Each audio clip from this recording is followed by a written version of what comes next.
తలకాయ కూరని 2 రకాలుగా అయితే చేసుకోవచ్చు. ఇగురు అలాగే పులుసు ఎలా చేసుకోవాలో చూసేయండి.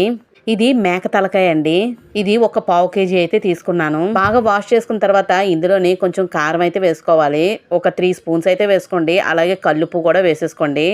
వేసుకొని అంతా బాగా కలిపేసుకోండి. అంతా బాగా కలుపుకొని ఓ పక్కన అయితే పెట్టేసుకోండి. ఇప్పుడు కుక్కర్ పెట్టి అందులోనే ఆయిల్ అయితే వేసుకోండి.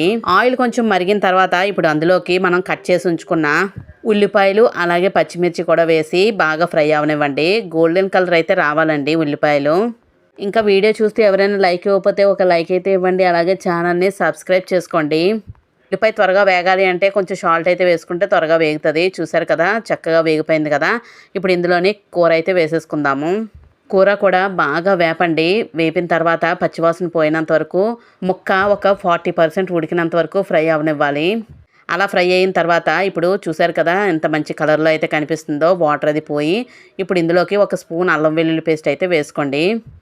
అలా వేసుకున్న తర్వాత బాగా కలిపిన తర్వాత ఇప్పుడు ఇందులోకి కొంచెం ధనియాల పొడి అయితే వేసుకుందాము. అలాగే చిటికెడు గరం మసాలా పొడి కూడా వేసుకోండి ఇందులోని. అంతా బాగా కలుపుకున్న తర్వాత ఇందులోని ఇంకా వాటర్ అయితే వేసేసుకొని చక్కగా మెత్తగా ఉడకనివ్వాలండి. తలకాయ ఎప్పుడు కొంచెం గట్టిగా ఉంటుంది. కొంచెం మెత్తగా ఉడకాలి అంటే వాటర్ ఎక్కువ వేసుకోవాలి. అలాగే విజిల్స్ ఎక్కువ కొట్టించుకోవాలి. చూసారు కదా, ముక్క ఉడికిందో లేదో టెస్ట్ చేస్తున్నాను. అయినా ఉడకలేదు. అందుకని మళ్ళీ సెకండ్ టైం అయితే పెట్టాను. ఇంకా సెకండ్ టైంకి చక్కగా సాఫ్ట్గా అయితే ముక్క అనేది చాలా మెత్తగా అయితే ఉడికిపోయింది. మీరు ఇక్కడ చూసినట్టయితే దానికి ఇగురు కూడా ఎంత చక్కగా వచ్చిందో చూసారా. చూస్తేనే నోరు ఊరిపోతుంది. గిన్నెడు అన్నం అలా తినేయచ్చు. ముందు ఇగురు కూరని కొంత అయితే పక్కకు తీసేసాను. ఇగురు అయితే రెడీ అయిపోయింది కదా. ఇంకా పులుసు కోసం మనం ఏం చేయాలంటే ఒక నిమ్మకాయ సైజ్ అంతా చింతపండుని అయితే నానబెట్టుకోండి.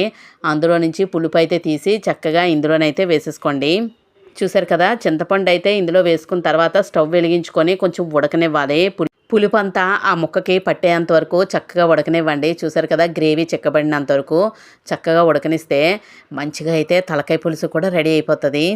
మనం ఒక కర్రీ అని స్టార్ట్ చేసి 2 కర్రీస్ కింద అయితే కన్వర్ట్ చేయొచ్చు ఈ తలకాయ కూరని. చాలా బాగుంటుందండి. మీలో ఎంతమందికి తలకాయ కూర అంటే ఇష్టమా అనేది కామెంట్ సెక్షన్లో అయితే పెట్టండి. ఇంకా ఫైనల్గా పులుసు అయితే ఈ బౌల్లో అయితే వేసేసుకుంటున్నాను. మీ దగ్గర కొత్తిమీర ఉంటే కొత్తిమీర కూడా పైన వేసుకోండి. చాలా టేస్ట్గా ఉంటుంది. నా దగ్గర అయితే లేదు, వేయలేదు. ఇంకా మన ఛానల్లోని చాలా రకాల వీడియోస్ అయితే ఉంటాయి. అవన్నీ చూసి ఛానల్ని అయితే సపోర్ట్ చేయండి. ఫైనల్గా ఓ పక్కనే కూర ఒక పక్కనే పులుసు 2 రెడీ అయిపోయాయి. ఇంకా వేడివేడి అన్నంలోని తింటే ఇంకా మరి నోట్లోని నీళ్ళు ఊరాల్సిందే. ఇంకెందుకు ఆలస్యం, మీరు ట్రై చేసి ఎలా వచ్చిందో కామెంట్ సెక్షన్లో అయితే తప్పకుండా పెట్టండి.